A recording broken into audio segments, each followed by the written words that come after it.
यीशु मसीह में आप सब लोगों की सलामती हो। क्या आप लोग जानते हैं कि मसीहत के खिलाफ लिखी जाने वाली कुतुब की तादाद तकरीबन 200 से ऊपर ही है, और जो सबसे पहले मसीहत के खिलाफ जो किताब लिखी गई वो यहूदियों के वसीले से लिखी गई थी, और वो तब लिखी गई जब यीशु मसीह कब्र में से जिंदा उठ गए, तीसरे दिन जिंदा हो गए।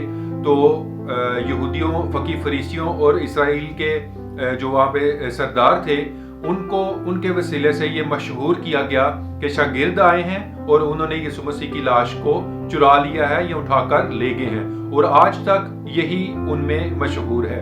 और इसका जिक्र नए अहदनामा में बाइबल मुकद्दस के अंदर भी मिलता है।